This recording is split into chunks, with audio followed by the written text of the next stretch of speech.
Good afternoon, everyone. Thank you all so much for coming out and spending your Thursday community time here. I'm so delighted to welcome to Wellesley College Dr. Bina Agarwal. Dr. Bina Agarwal is Professor of Development Economics and Environment at the Global Development Institute at the University of Manchester.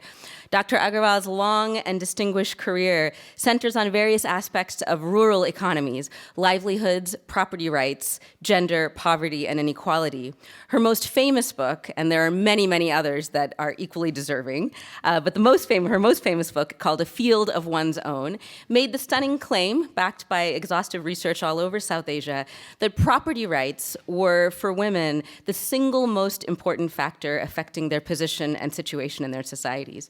The findings of the study went on to influence gender and development policies and new lines of research around the world. We're going to be discussing that wide-ranging impact in more depth today, and trust me, it's truly inspiring. This is research that also sparked national-level legislative change in India. Dr. Agarwal has held distinguished faculty positions around the world, including at Princeton, Harvard, Michigan, Minnesota, and NYU. She's former president of the International Association for Feminist Economics, as well as the International Society for Ecological Economics, and has won countless international prizes for her research. I'll focus on just one, recent one, the prestigious Balzan Prize, which has been won by one other Indian, Mother Teresa, in 1961. The prize went to Dr. Agarwal for, quote, challenging established premises in economics and the social sciences by using an innovative gender perspective, for enhancing the visibility and empowerment of rural women in the global South, for opening new intellectual and political pathways in key areas of gender and development. Now, if I were to dive more deeply into her bio, we would be here all afternoon, but I do want to add a personal note. When I was an undergrad at UC Berkeley in the mid-1990s, I took an introductory course in development studies that would end up changing my life. It was in that course, buried in a course reader, none of you know what course readers are, but some of us do, with slightly distorted photocopies, that I first read selections from A Field of One's Own. Not only did it open up worlds to me within India and South Asia more broadly that I had no idea existed, but it opened up a window into thinking about gender as something that's not experienced individually, but within a context of political and economic structure. The idea that women's individual experiences within their marriages, within their families, within their societies could vary so wildly depending on laws and customs that related specifically to women's control over property was a revelation to me, although I probably could not have named it in that way at that time. It put me on a path to probing gender and political economy that has brought me to where I am now. To have the honor, 25 years later, of hosting her here is not something I could have thought would have been possible. So please join me in welcoming to Wellesley College, Dr. Bina.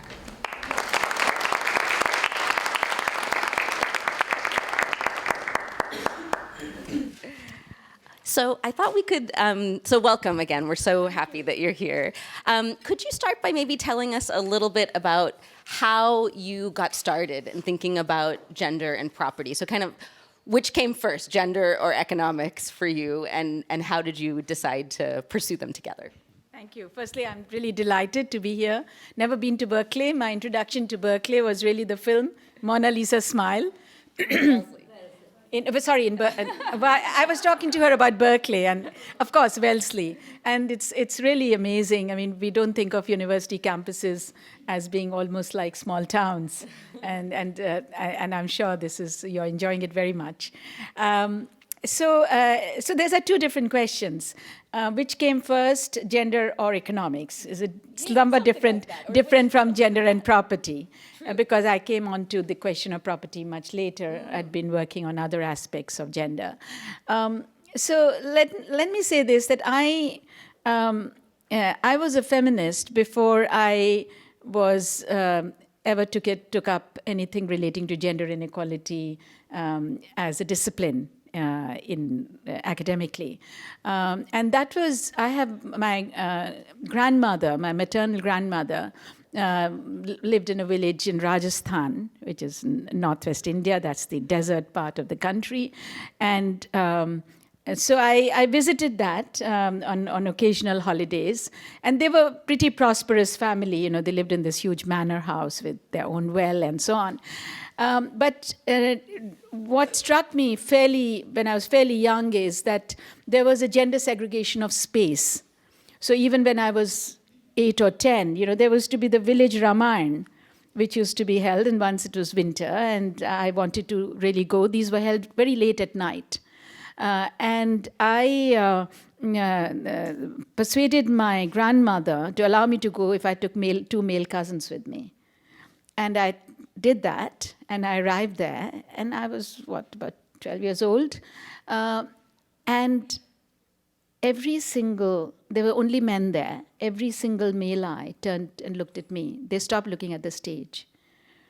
And you got a sense of what it feels like. Very uncomfortable.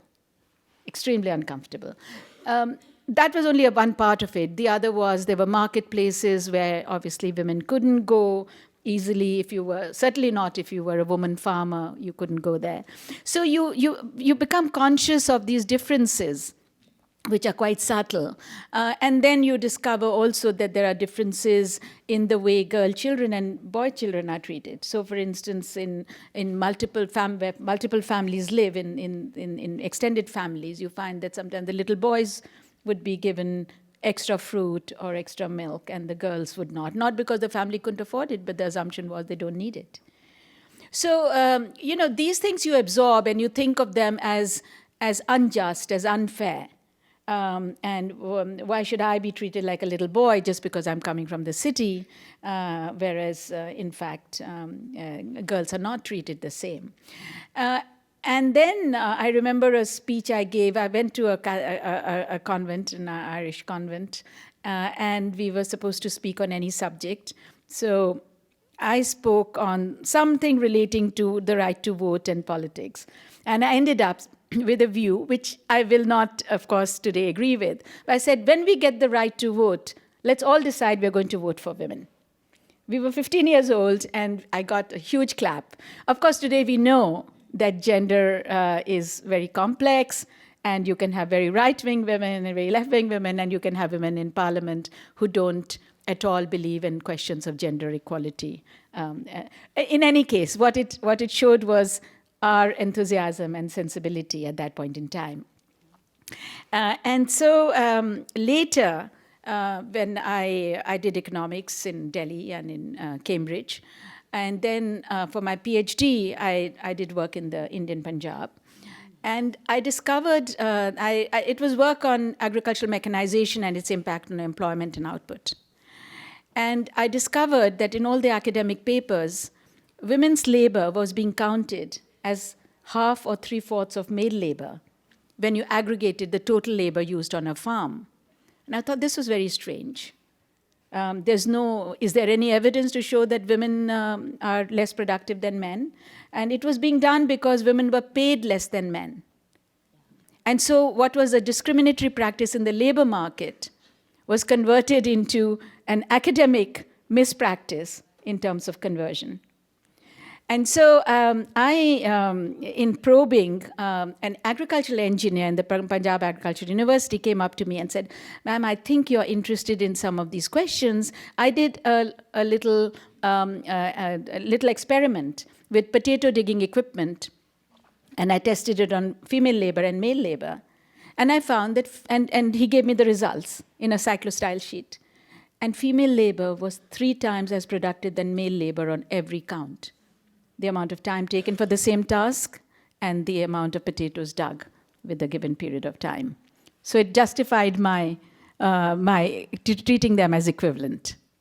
And so I'm telling you this trajectory because then I decided as a postdoc to actually look at gender and technology in Asia and Africa and see, does the introduction of technological change, like the Green Revolution, in South Asia and elsewhere, does it affect female and male labor differently? Are women displaced or not?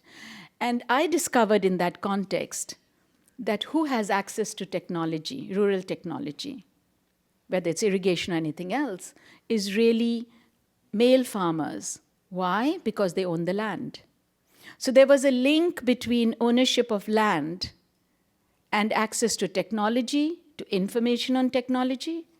You know, the government's new practices, the new types of seeds, etc., were all delivered to male farmers, irrespective of the fact, and especially in Africa, at that point in time, you have quite a lot of women farmers who were farming on their own. So you can see that it was really a kind of building block of one little window where you begin to question something, and then you realize that takes you to another insight, and so on. And so that also answers your question that, how did I arrive at the question of property? Land is the most important form of property in developing countries. It was then, and it continues to be, because something like 70% of the, I think, total value of rural property is still land in South Asia, and I'm sure that's true even more in sub-Saharan Africa. So that was wonderful and gives us a lot of context, actually sets up the next question really well, which is that, of course, you've done your fair share of econometrics as a good economist, but what people really know you for is the intensive qualitative work in areas that are quite remote as well, and would have been very different from the worlds that you would have inhabited, that you had to go significantly out of your way to discover. That was one of the things that I remember finding quite remarkable. There, in a field of one's own, there are tribal societies, there are, all manner of, so many different kinds of societies that are, meticulously detailed. So how did you decide to take this kind of anthropological approach to studying economics? And tell us a little bit about how you actually did the work. I mean, do you take a huge team? Do you go by yourself? How do you learn about these, very specific practices within a community? You can't necessarily just go and find out very easily. It's not readily available knowledge. So a little about your methodology. Okay, thank you. So you see, for me, the most important thing that drives me is what is the intellectual question. And so when I ask the question, well, how important is landed property for women, and what proportion of women own it, and if they don't, why is there a gap? What do the laws say, and then why is there a gap between law and practice? So it's the most. I started with the bigger question, and then what is happening in economics today? I'll just mention it, and maybe if you want to discuss it further, is that we start with the method. I mean, you learn a set of techniques often, not everybody, I don't want to generalize, but there's been a trend, and you learn your techniques, and then you look for a data set and say, is there a data set that can help us use these techniques and come up with the result? But what if there's no data set? Are you not going to ask the interesting questions? How are you going to ask original questions if you assume that somebody else should have asked them enough for them to actually collect data, or governments to have asked them so that the sample is big enough? And this is something that I think the original idea of research is precisely that we have to have a question which is something new, not just build on it. There is always building blocks, but and so when I said, okay, I started working on this question about women and land and property in the, second half of the 80s. And there was nothing. And there were one or two studies on Africa and so on, and there was, I think, one study on India in one village. But it wasn't a question that had been asked. So I had to actually chart out my questions and lay out the field. Now, what I had very strongly was a very good sense of agricultural economics.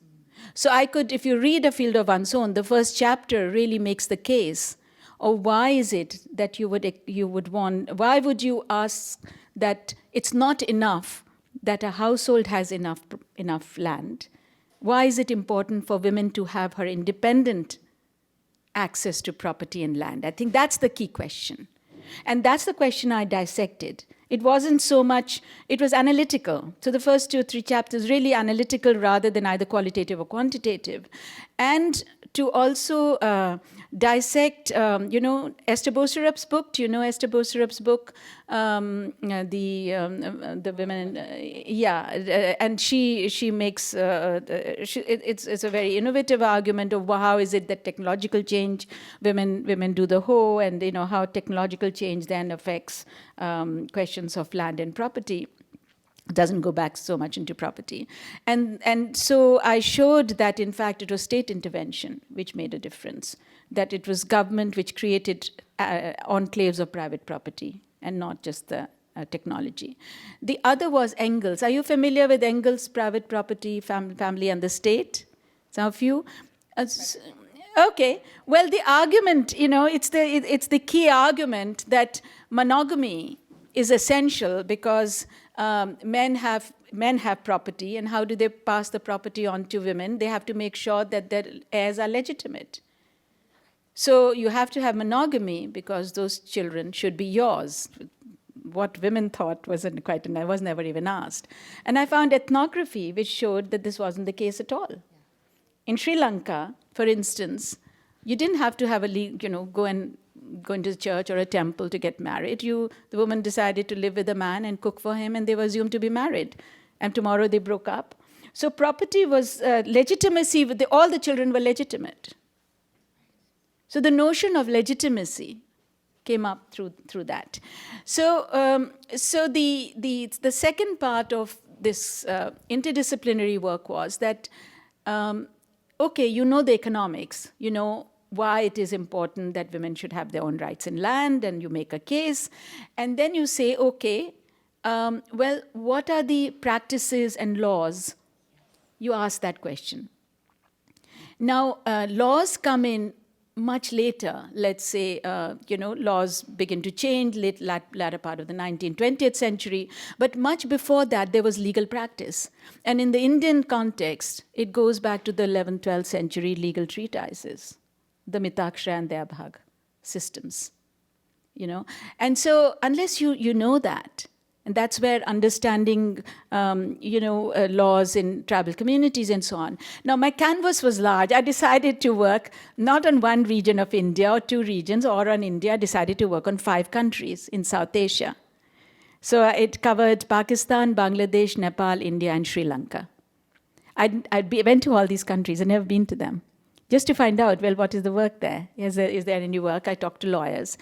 And so I decided to then teach myself law and inheritance law for 5 countries. Now, inheritance law is one of the most complex sets of laws that you could find of any set of laws. And the reason is that inheritance laws differed in South Asia by region, by religion, and type of property. So the Hindus, the Muslims, the Parsis, the Christians had different laws by religion. Then, if you looked at land was treated very differently from other forms of property. And by region, so landed property, if you were a Hindu woman in northern India, your rights were quite different from if you were a Hindu woman in Sri Lanka. Not just because you were in Sri Lanka, but because it was land in particular. So, Smitha, I taught myself, I sat, and firstly I was based at Harvard then, I was at Radcliffe. I went through Kane's translations of the Mitakshra and the Abhag systems, and then I came back to India and I looked at the land laws from the latter part of the 19th century to, let's say, 1990. And each of these varied also by state. So I did huge amounts of work on that. And being an economist actually helps you because you understand structures. I mean, that's what the training gives you. And legal systems often have structures. Anthropology also, parts of anthropology, if you draw lineages and kinship patterns and so on. So that was very helpful in doing that. I taught myself enough law to be invited to teach law. You know, the NYU part, I taught LLM students in the New York University School of Law. In any case, the third part was this question, okay, if you have the laws and there are inequalities in laws, gender inequalities, to what extent do women actually inherit land? And there was no data. There wasn't any macro data because people hadn't asked this question, and certainly governments which collect data. So, and then you ask the question, why is there a gap between law and practice? So that's what took me to anthropology. I was looking for ethnographies on South Asia. And I went through the comprehensive dissertation index from the late 19th century till that time, in economic history, in anthropology, in sociology, in South Asian studies, and I ordered everything. Harvard gave me one rule. They said, ma'am, we'll order you anything you want from outside the system, interlibrary loan, but you can only order 4 in a week. So every week I was there. These microfiche, now you have them electronically, but I would sit down like this, like a doctor, and go through these microfiche. And I read everything I could lay my hands on. And I pursued people who were still alive, who'd got data, like Noor Yalman, who'd done on Sri Lanka under the Bo tree. You had Thambaya, who was teaching anthropology in South Asia, South India, and Sri Lanka.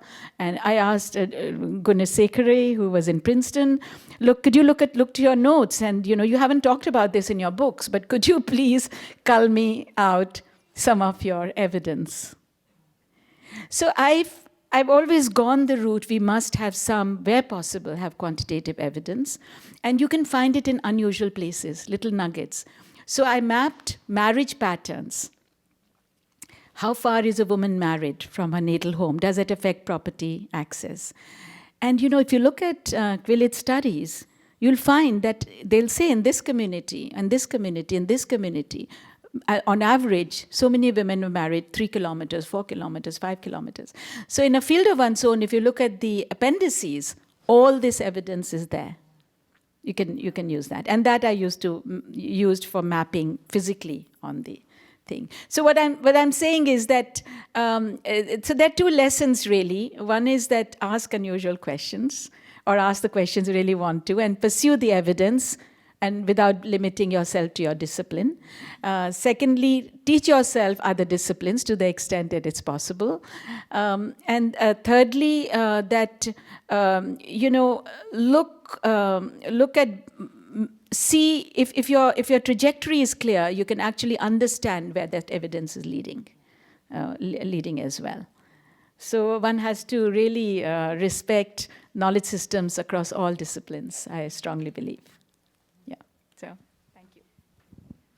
I mean, that's amazing because a lot of us talk about interdisciplinarity as institutions. We all strive to do interdisciplinarity, but very few of us as scholars actually accomplish it. And the fruits are so vast and profound in that way. So, okay, so then going to the next step, and this actually builds nicely because the policy work came soon after. So once the book was kind of out in the world, and there are policy recommendations in the book, and it was clear to you that policy changes were afoot and needed to happen. What was the next step for you? Did people call you to get involved in policy? Did you start advocating on your own? What was the policy journey? Skipping over the huge amount of work that it would have taken to actually write the book for the moment, but just in the interest of time, what was the political policy story after it? Well, there are two elements of the story. Firstly, I was involved in policy work before, but the Cold Hearts and Barren Slopes was on the fuelwood crisis in Asia and Africa. And that was really talking about the importance of different alternative energy systems and also deforestation. And so I had some inputs into the Indian Planning Commission before that. But this book was, I didn't go to policymakers. The one thing which works sometimes, at least in India, is that you have a book release. So I had a book release function and the press comes to it.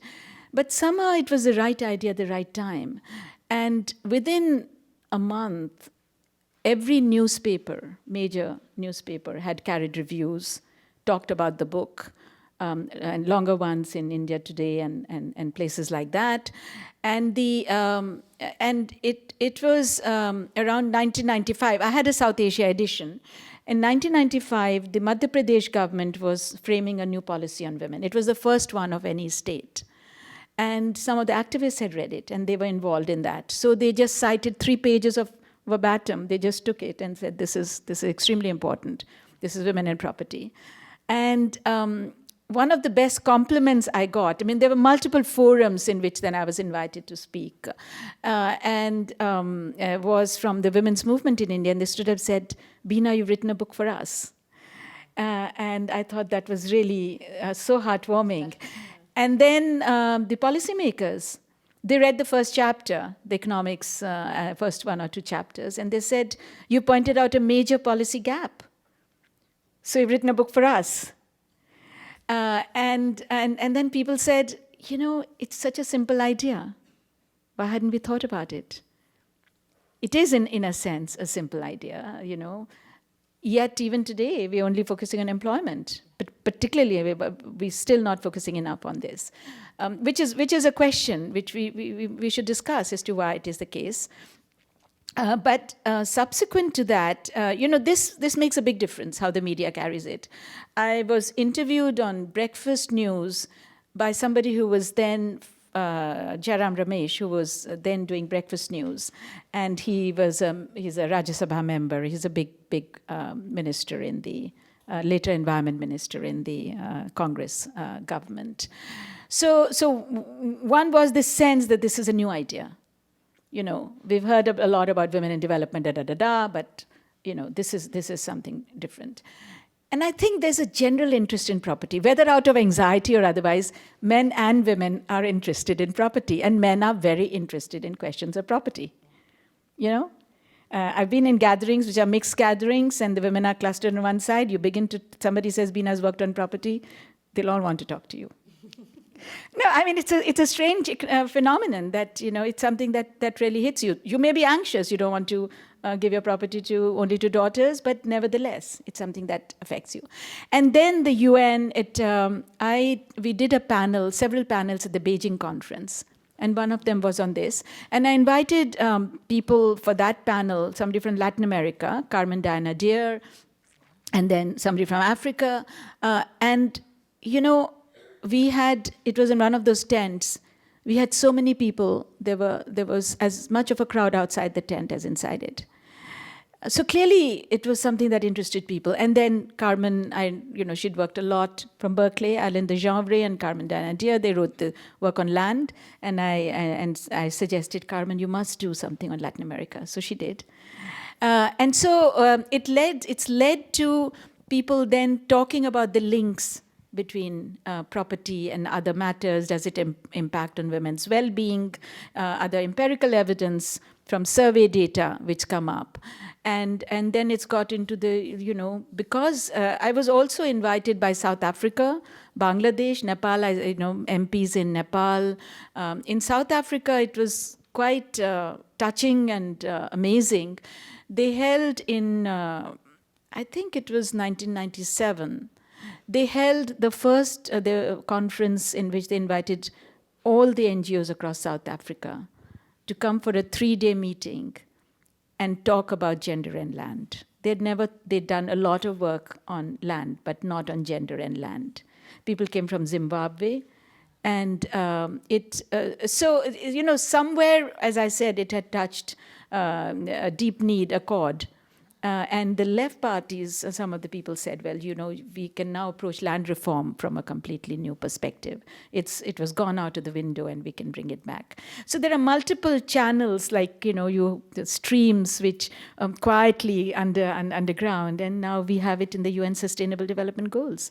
In Goal 5, which is on gender equality, a major target is women's rights in land. So if I may just finish one part of this, I'll end with this, that I didn't have to take it to policymakers somewhere because it got picked up. But where I did proactively intervene was I led a campaign to amend the Hindu Succession Act in 2005. Did you want to frame it in a particular way? No. So in 2005, the government had introduced a bill in Parliament, 2004 winter, which was very flawed. It didn't touch most of the major inequalities that I had identified. And so I wrote an article in the Indian Express. I often write in dailies, in English language dailies, saying these are the problems and this is what the law should do. And civil society activists should take it up. And then there was silence, and come January, we have sessions of parliament in February and in August. And then winter, we have these 3 sessions. So come January, and nobody was talking about it. So I said, I have this opportunity. I've never run a campaign before. Why don't I try? I was just passionate about it. So then we held meetings called the women's organizations. I'd been long-standingly linked with the women's movement from the 80s. And so we had a meeting of the women's organizations first. I laid out these ideas. I prepared a note. These were women's wings of political parties. They were autonomous women's organizations, all of whom I knew because of my prior engagement with the women's movement. And they came to the meeting. And there was a discussion. There was some disagreement on specific clauses. But most lawyers had not worked on the question of land. It wasn't a sexy topic, really. So the particular ways in which these inequalities would play out hadn't been looked at. And then I asked 2 other friends, civil society friends, one who worked on the Human Rights Law Network. I knew the head of that, Colin Gonsalves, and then the Housing and Land Rights Network, Milun Kochari. And I said, look, I'm only one person, and I've talked to the women's movement and groups, but shall we at least have a consultancy? Shall we talk to people? Because you can't just bring in changes with no democratic inputs. So they helped organize, and we did a whole day at the Indian International Center of a teach-in. In the morning, I talked about what the problems with the law were, what we were proposing, and then in the afternoon, invited people. People came from all over. Major Flavia Agnes, there were many others who came, and then the left party said, we have a slightly different thing. I said, please explain yours, we'll explain ours, and people can just sign whichever memorandum, we have the same causes. And then we did an online signature campaign as well. Almost everybody came with us. And then the 4, 5 parties, 6 parties which went was also important because it was the political parties. And so that was the start of the campaign. We gave dossiers to every single member of the upper house and lower house. In February, I deposed before the Parliamentary Standing Committee on Law and Justice. The bill was referred to them, 2.5 hours. And then worked with the chair of that, who was a judge, and he said, would you provide me material? I'll need material from time to time to change the bill and to power. And so he did.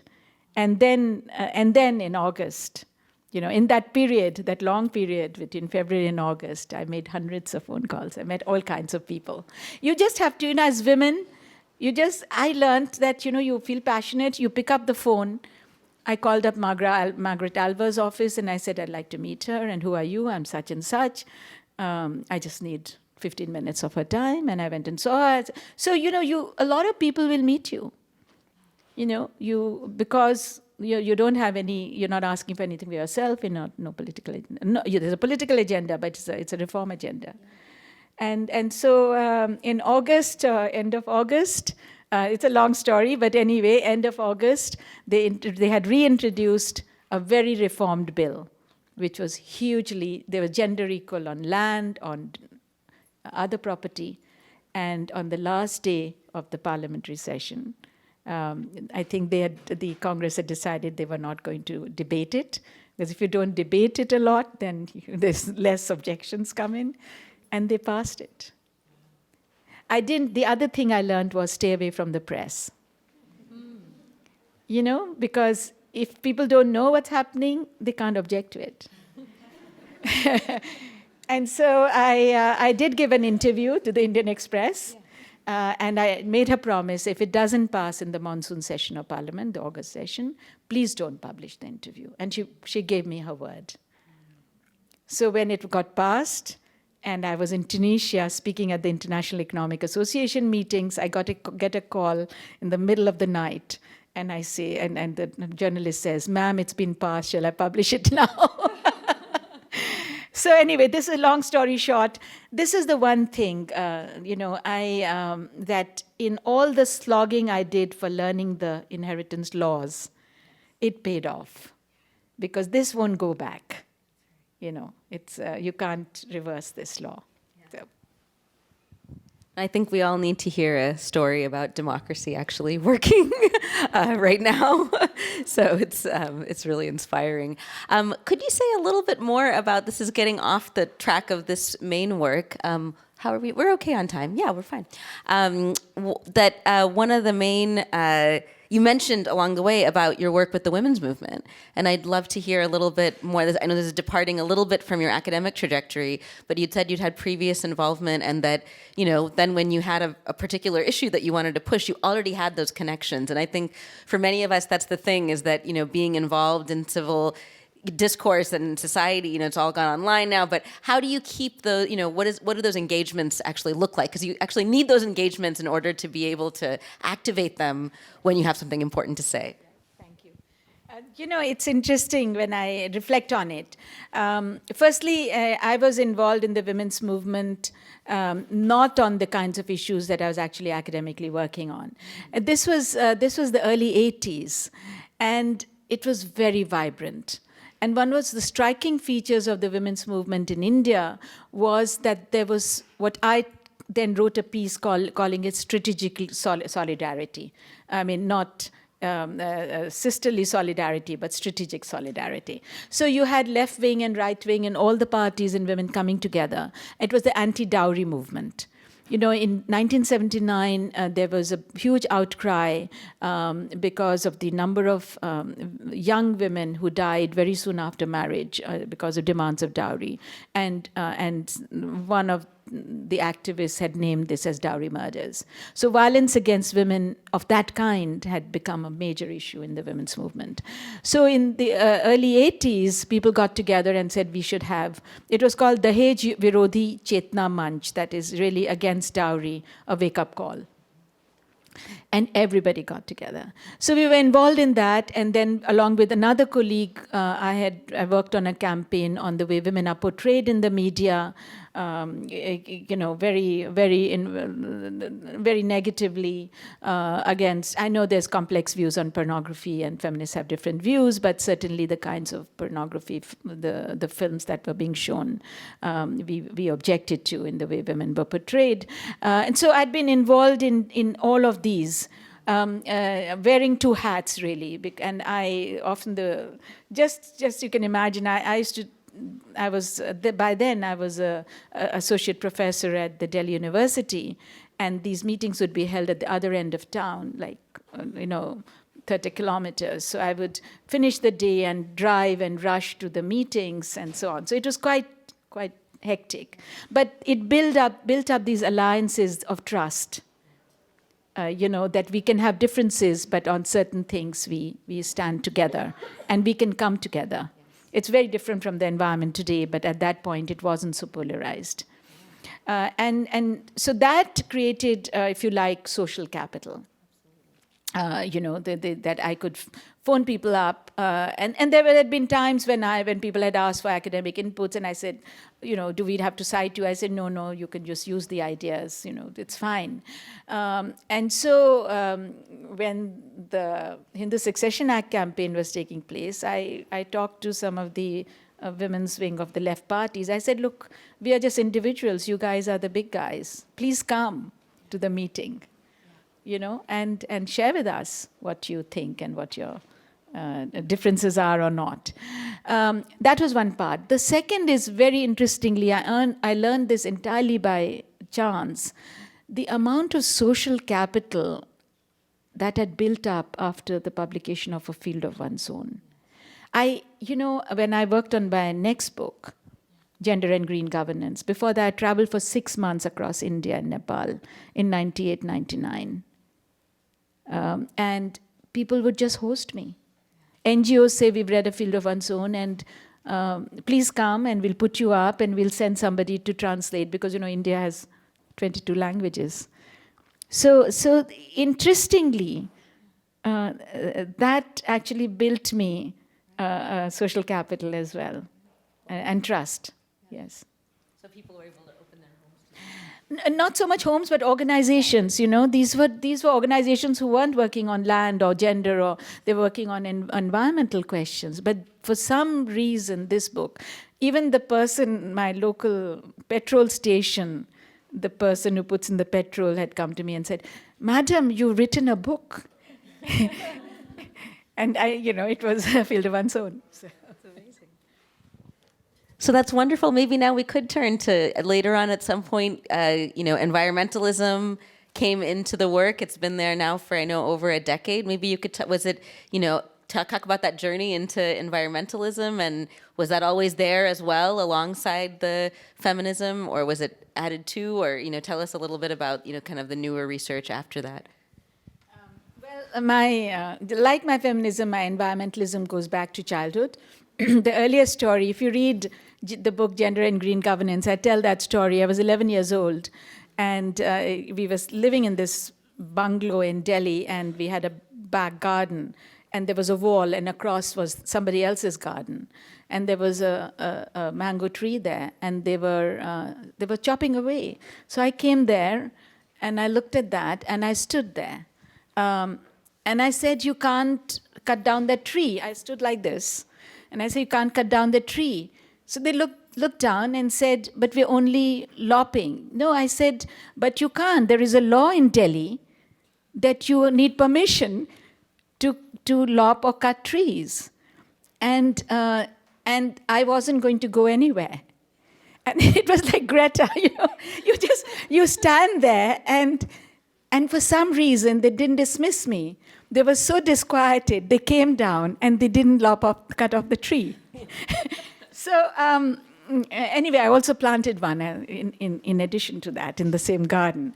For me, the question of, it was again an emotional connect, trees, environment, stuff like that. But my second book, before A Field of One's Own, was a different book. It was called Cold Hearts and Barren Slopes. It was about the fuel wood crisis. It was that everybody was talking about the energy crisis, if you remember, in the late 70s, early 80s. The satellite images had first come out of the globe, and you realize the extent of deforestation that had taken place in the Amazonia and everywhere else. And so there was a growing consciousness on that. And so this book was about, I'd written it as a postdoc, actually. I was at the University of Sussex. And it was really about the fact that, firstly, deforestation is a problem, and the wood fuel that women use not only is less in supply, but also they are not responsible for the deforestation. It's the loggers and others who are. They actually collect twigs and fallen branches. And then the smoke, so the smoke has huge health effects. The early days of, did you know that the women's risk of mortality in India is 50 times greater than for men because of smoky fuels, indoor air pollution?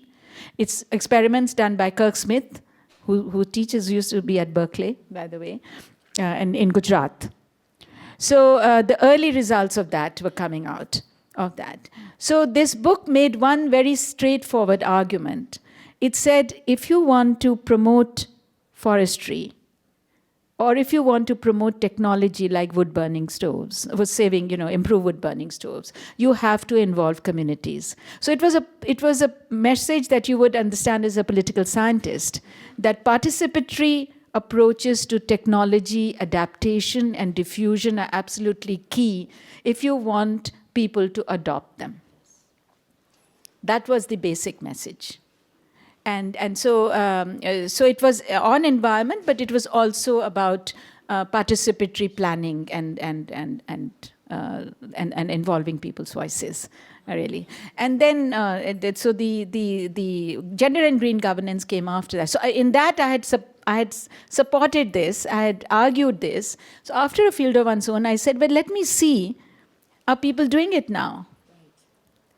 And there was a government had launched in 1990 what was called the Joint Forest Management Program, and they had agreed that they would involve local communities and give over land to local communities to protect and manage. Something that Elinor Ostrom, who won the Nobel Prize as well, had argued in her book Governing the Commons in 1990. But that was very early days. There were a lot of activists were arguing that, including the Center for Science and Environment.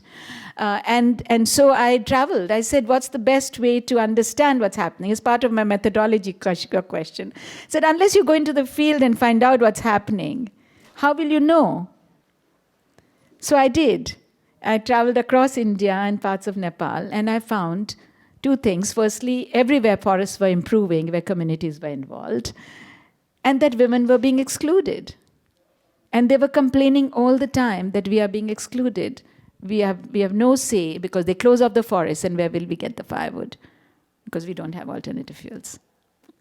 You see, so it's been the link between people and the environment, people and forests, which has really driven that. So these are parallel trajectories for me. I keep coming back. I work on agriculture, forests, and there are interlinks on property as also as interlinks.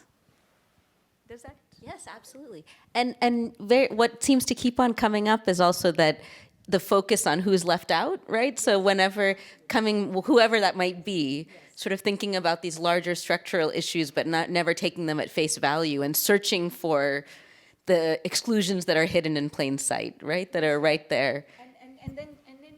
And challenging some. So there are a number of times when I've challenged feminist research. Yeah. I mean, there was a general understanding that if you bring in technology, women will be the first to be displaced. In agriculture, it was standard assumption that if you bring in tractors and so on, women will be displaced. So how did I disprove that? I looked at, I had data. How I got that data is a story for another day. It wasn't public data, but I looked at what operations and crops are women involved in and men are involved in. And I found that the operations which were being mechanized, it was predominantly men. Tractors were driven by men or by permanent servants who were male. Yeah. Women were involved in weeding and harvesting and transplanting. These were not operations that had been mechanized. They were drudgery-ridden operations, but they didn't displace labor because they were not being mechanized, because of not being mechanized, yeah. So it is important to challenge feminist assumptions as well. I mean, not just because you've got, you have to be an agnostic to do good research on anything that's emotive, gender or race, etc. You did agree with me, Manish? Yes. So that is one part of the challenge. The other was this whole question about, now you have a lot of work, I'll just mention this. Violence against women is a global issue across in every country. And typically when people ask, well, what factors may reduce women's propensity to being domestic violence in particular, they think of employment as an economic variable. Either it's psychological and various other things and pass a law, but it's employment. So a colleague and I did this paper, where it was, I believe, the first paper ever, anywhere, where we brought in, what if the woman owns land or house, not just the family? And we found it was hugely significant. So this was in Kerala, a women-friendly state, by the way, in India. And in households, there's a 500 randomly selected rural and urban households. And we found that where women had neither house nor land, the incidence of violence was 49%. Which meant out of every 100, 49 women said they had been physically beaten. Where they had both, it was 7%. And where they had one or the other, it was 10%, 17%. And then we control for everything. That's what econometrics helps you with, which is you control for other factors. We control for education, employment, alcoholism, drug abuse, families' status and economic status, and so on, and employment of the man and the woman. And this was extremely important. It was not the only factor, but it was one of the most important factors.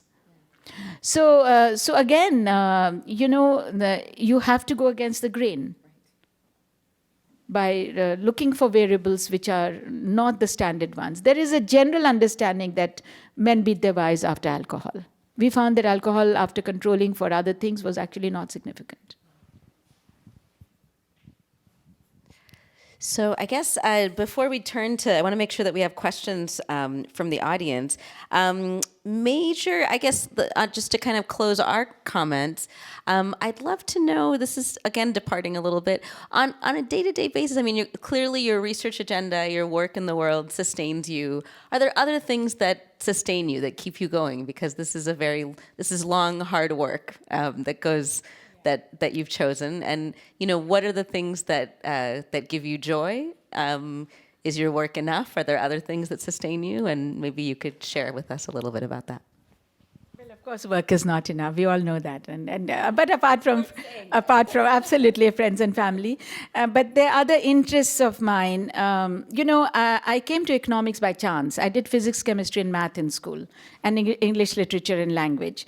And then I got the All India Scholarship, Science Talent Scholarship, which would have covered all my thing if I'd taken physics or chemistry. And I thought, okay, I'll either take physics, and otherwise I'll take English literature. So I was 15 and a half, and my dad and his scientist friend sat me down, and they did a bit of research for me. And they said, look, if you do physics, remember this was India at that point in time, you'll end up in some, dusty lab, and you won't count for anything. If you do literature, you can always read. But have you thought of economics? And okay, why economics? Well, it's scientific, and you can tell a good story. So I said, okay, well, that makes sense. Shall I give up my scholarship? He said, yes, don't worry. And so I took up economics. So my love for literature has never gone away. I love poetry, and I love fiction.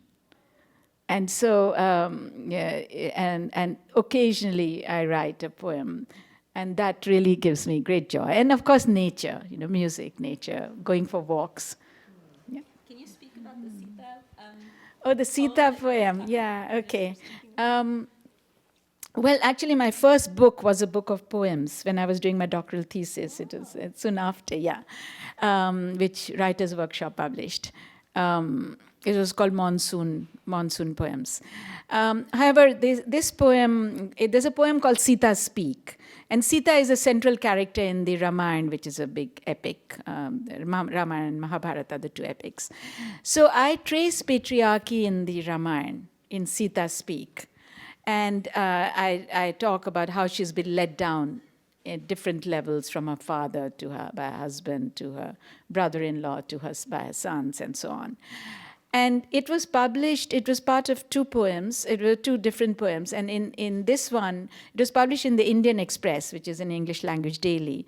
And on Sunday, an entire column from top to bottom with an illustration by a well-known cartoonist. And it produced a huge reaction.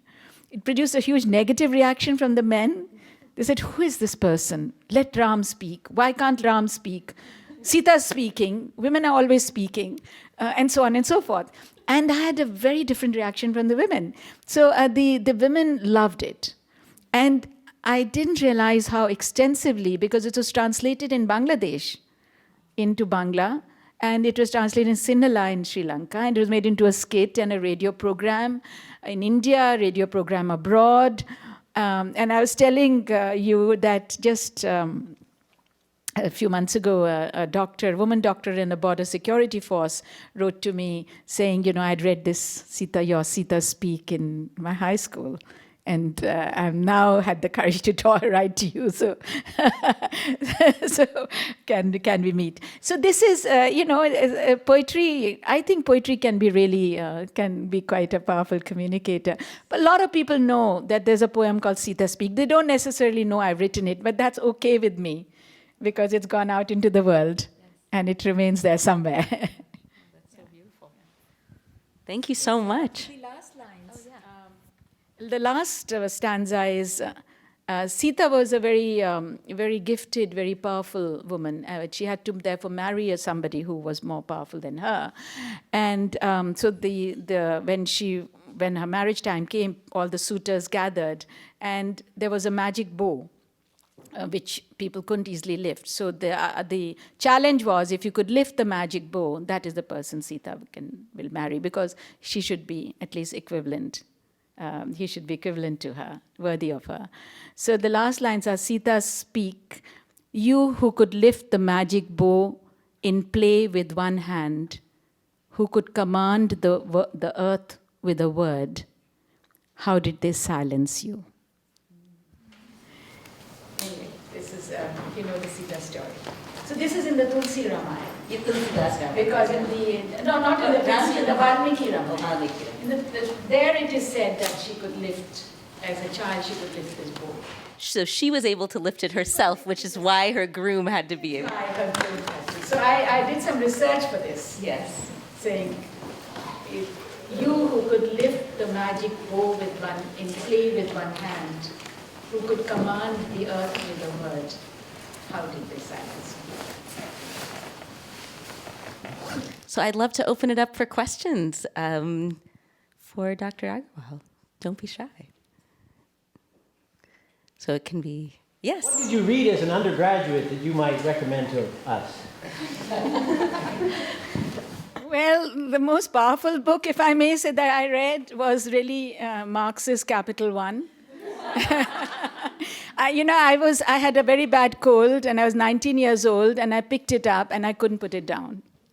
It's so well written. Well, in the translated version. The original German? No, the original, meaning, well, not in German. But there were many others like that.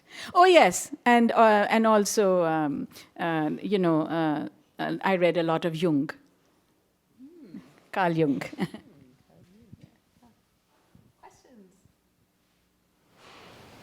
Yes. Hi. Stand up. Say your name.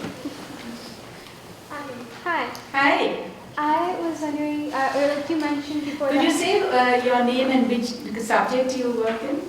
Sure. Hi, I'm Milena. I'm a sophomore, and I'm currently between chemistry and neuroscience as my major. Okay. I was wondering, or that you mentioned that you went to meetings with some very figures of with a lot of power, such as the mayor, and for 15 minutes you're just all I need is some of your time so I can talk to you about this.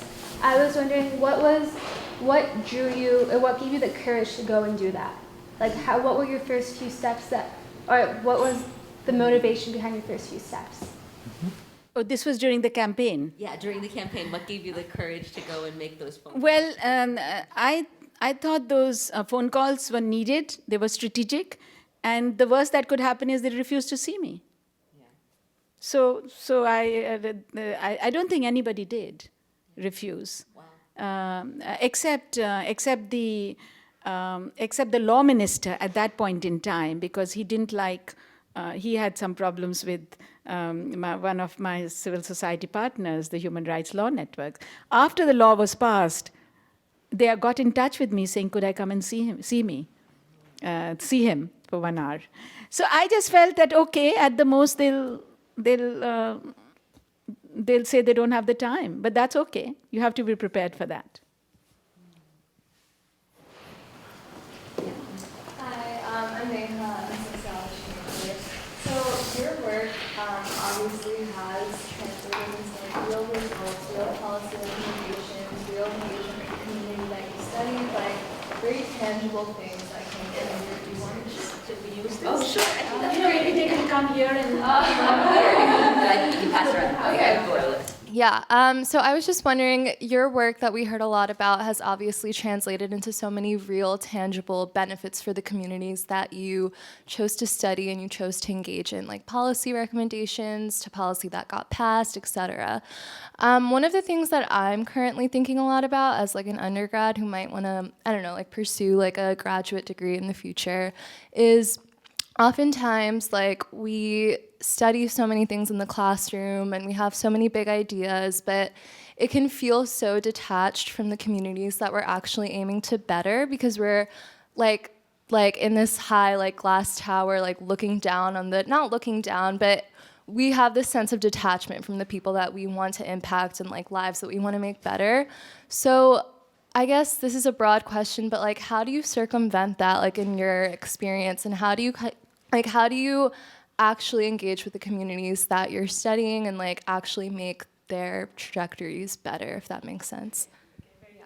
Thank you. People can also come here and you know, come up and speak. Yeah. Okay. Okay. Okay, she'll moderate. Okay, wonderful. Thank you. So that's a very good question. If you're doing research and you're going to a new community, you can't actually go to the community directly because they don't know who you are.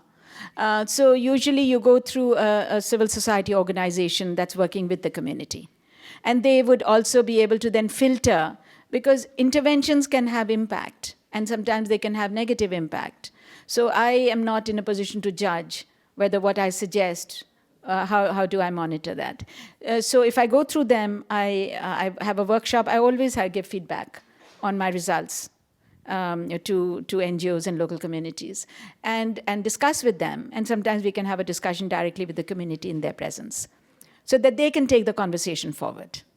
And I think that filter is extremely important because you don't want to, create a situation. Some things are not very sensitive, other things can be very sensitive.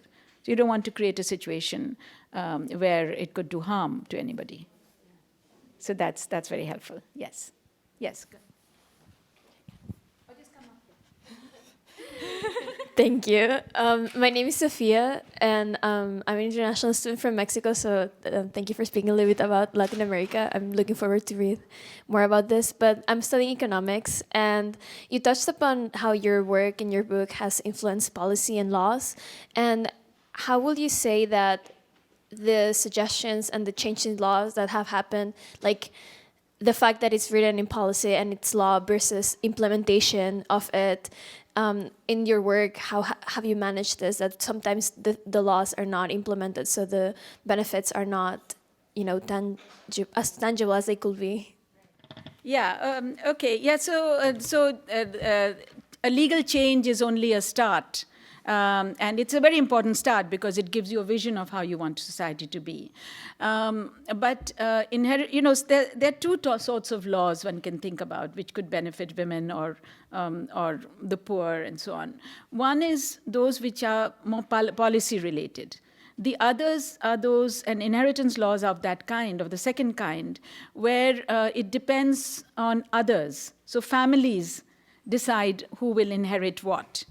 And they have rights to decide. So it requires a change in thinking and behavior. It's not like you pass a law for guaranteed employment and then the government implements it. So there are these distinctions we have to make with legal change. And it is very difficult because traditionally, what is very interesting if you look at South Asia is that it's very culturally varied.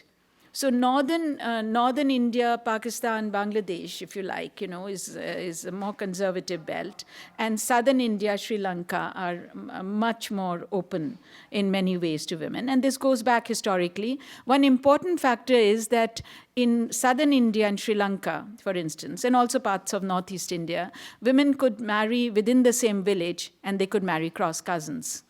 Now, cross cousin marriage, you would know in Europe because it was allowed. But in northern India, you cannot marry into your village traditionally, and you cannot marry anybody who's remotely related to you, except not related to you after several generations and so on.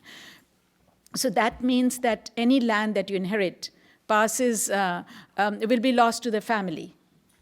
And in South India, if you're married in the same village and you give the daughter land, then it's not lost because you feel you have some control over it. So this is a very important factor. But so even if you have a law, the tendency of people in North India, Northwest India, would be to try and circumvent it and not give daughters, especially land. They're willing to give other things, but not land, which is immovable. So all kinds of excuses are given. Well, the daughter marries and she goes to another village. So then the answer to that, I do provide in A Field of One's Own. Well, what if the men migrate? They still get their rights to the land.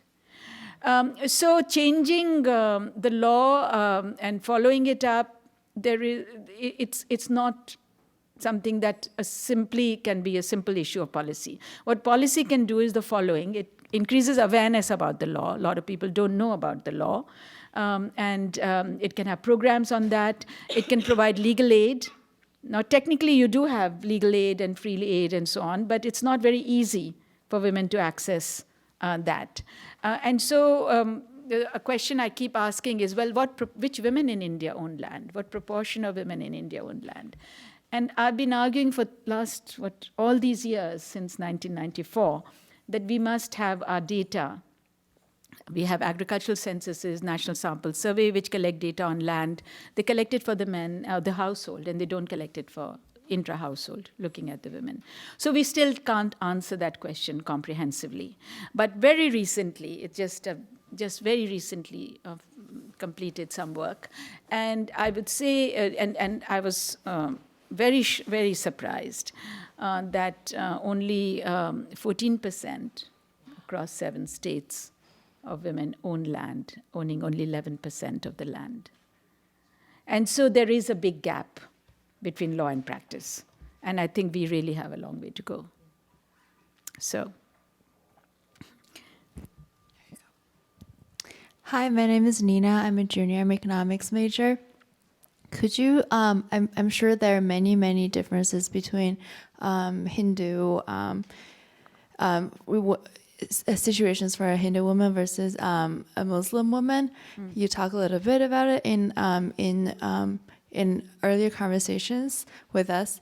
And could you just explain a little bit of how are things different for Muslim women in terms of why there's not a similar act or so there are many differences. There's a big debate in India called for the Uniform Civil Code. Should we have the same? I did write a piece for the Times of India saying uniformity of what? I mean, how do you bring out? So inheritance laws are also complex because the philosophic and the reasons for why you should give somebody property they differ. And they can be simply because somebody is scared for you. They may be because you share their body particles, meaning you share their bloodline, if you like. There can be all kinds of reasons, but those are the two main ones that whether you share the bloodline or not, and then somebody who's scared for you or not, and maybe it could be a stranger. So whether you have a right to will built into the inheritance system. So if you look at Hindus and Muslims, for instance, there are differences in understandings of who has the legitimate right to inherit. And women, it's not that women don't have a right. Women, even before the amendment of this law, they had a right, but for land, it was different. 4 generations of men, and then the widow and unmarried daughter and married daughter. So there was a trajectory. And only then you could get it, which was really very, very difficult. And so under Muslim law, you have two kinds of, there are two kinds of inequalities existing in the Indian context. One is which is generic, which is that women get half the shares of men. And that's written into the Quran. So unless you don't use religion as the basis of law, you can use the constitution as the basis for law. Tunisia and some other countries do that. But otherwise, if you use the religion as the basis for law, then that is That is the law, if you follow the religious book. The second is something which can be done away with, which is land is treated differently to other forms of property in the 1937 Shariat Act, under which Muslim women are governed in India. Now, this was reformed in Pakistan and so on, and it never existed in Bangladesh. So after the Hindu Succession Act, this is another side story, I promised myself that I would do a campaign to at least remove this discrimination on land for Muslim women. So I wrote a piece, and tribal women also face inequalities in India because it's not codified, and they go by customary law. So I wrote a piece in the Indian Express, I think it was October of 2005, pointing out these are the unfinished business. It's on my website. And then I drafted a bill, and I wrote off to a lot of progressive Muslims who I knew and others, and it was supported across the board. I had 400 and something signatures, including the Muslim Personal Law Board, which is very conservative on these matters. And I contacted them with great trepidation. And I talked to them on the phone, and I sent them the material, and they said, "Madam, we'll support you because you are still talking within the Shariat." And they wrote a letter to the Prime Minister, very similar. They said, "We won't sign your, but we'll send a separate letter." And so I went with all this document and a drafted bill to the Prime Minister, who I knew, then Prime Minister, and gave him all this material. And said there are all these signatures, and it's being supported by the most conservative to the most progressive. But somehow they felt that this was already 2006, and politically they didn't want to take it up. So it's still not reformed. So the differences lie in the best case scenario for any country which is under these divorce laws would be to have a constitution as the basis for law. A constitution promises equality, and then draft a new gender equal bill. Which we, instead of saying we're going to take, also under Muslim law, you can't will away all your property. So you have some protection that even though women get half of what men get, but it cannot be willed away by a father. Whereas under Hindu law, it's like the Anglo-Indian separation of property principle. You can will away all of the property. Unless it's joint family property, which has some other clauses. So there are these differences, but generically that's what one needs to understand, that what is the structural basis for the law? Is it religion or is it something else? Hi, thank you so much for coming. I'm Alexa. I'm a senior in international relations.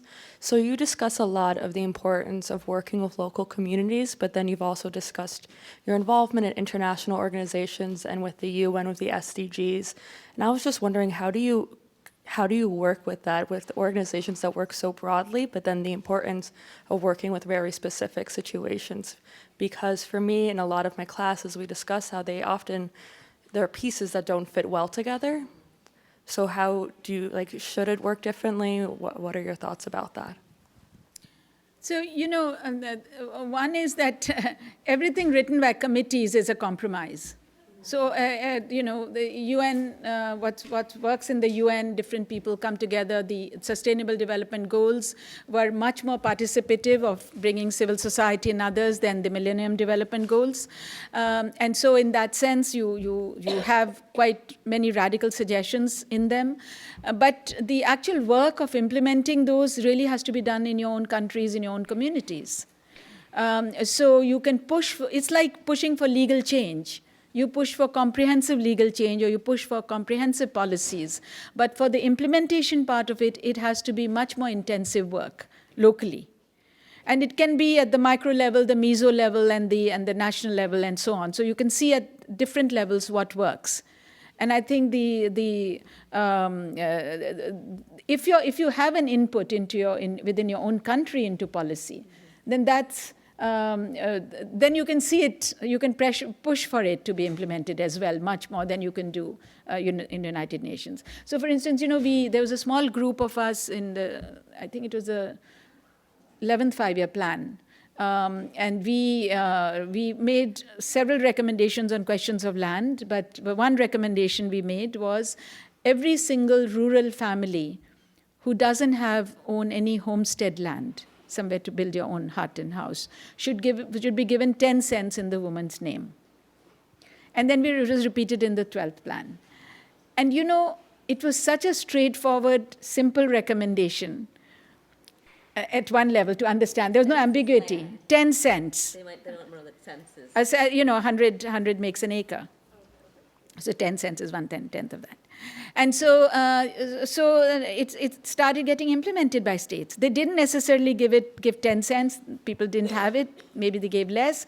They didn't always give it in the woman's name. But now one thing which has happened across India is in all policy is the land is given as joint titles to the woman and the man. So in answer to your question, work at all levels, but put your energies particularly where you can be most effective. I think we can take one more question, and then, okay, yes. Hello, my name is Hafsa. I'm a sophomore, and I'm in economics and sociology double. My question is, we've touched a lot on how beneficial land ownership is for women, but thinking about the environmental impact that's been occurring recently, and I can only speak to cases I've heard about in sub-Saharan Africa, where land is becoming more and more infertile and deserts are spreading and land is becoming less valuable. How can we push this effort to broaden land ownership to women when land is becoming more and more Degraded? Yes, degraded. Okay. So it kind of brings me to my current work because although I'm working much more centrally on it now, but it's been a running strand through my work for many decades, is that, individual women, in order to protect the soil, protect forests, protect our waters, you can't do it as individuals because these are common pool resources. And the resources that belong to the community, for a start. And so it's not just land. In India, water is being depleted. Groundwater tables have fallen where they've hit arsenic levels. There's huge degradation of water and soils. Deforestation is hugely less. Now with communities being involved, but on the other two counts. So you work together.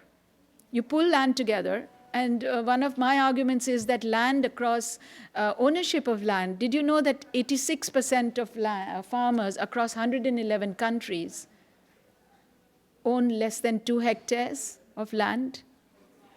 This includes some countries in Europe, parts of Europe as well. It's too small, the land is very small. And that is, 70% in India own less than 1 hectare.